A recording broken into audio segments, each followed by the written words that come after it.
டிஎம்கேலையுமே அவங்க பெரிய அளவில் ஓட்டளவு ஏற்படுத்துகிறாங்க, மைனாரிட்டியில் பெரிய அளவு ஓட்டளவு எழுப்புறாங்க. இப்போ இந்த 4 ஆஸ்பெக்ட் வந்து பிரதானது. வன்னிய சமுதாய மக்கள், பட்டியலின மக்கள், வட மாவட்ட மக்கள், மைனாரிட்டி மக்கள். இது வந்து ஒரு டேமேஜாக வரும்போது திமுகக்கான செட்பேக்காக வரக்கூடிய வாய்ப்பு.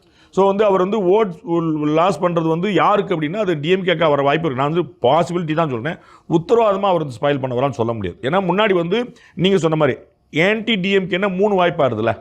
அப்போ முன்னாடி டிஎம்கேக்கு ஓட்டு போடணும்னு வேண்டாம்னு நினைக்கிறவங்க ஏடிஎம்கேக்கு போடுறதா, பிஜேபிக்கு போடுறதா, சீமானுக்கு போடுறதா, விஜய்க்கு போடுறதா குழம்பிட்டு இருப்பாங்க.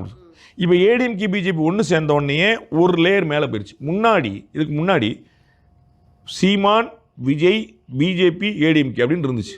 அதாவது டிஎம்கே வர்சஸ் அதர்ஸ், ஒருத்தர் இருப்பார் வெளியே 4 பேர். இப்போ இவங்களும் சேர்ந்த உடனே இந்த ரெண்டுமே ஒரு பின்னடைஞ்சிருது. ஏன்னா டிஎம்கே தோற்கடிக்க விரும்புகிறவங்களுக்கான முதல் வாய்ப்பாக ஏடிஎம்கே பிஜேபி கூட்டணி வந்துடும். ஏன்னா இவங்களால தான் தோற்கடிக்க முடியும்னு நீங்கள் வெளியில் சொல்ல தயங்குலன்னு தெரியாது. விஜய் ஆட்சி பிடிப்பார்னு சொல்ல மாட்டீங்க.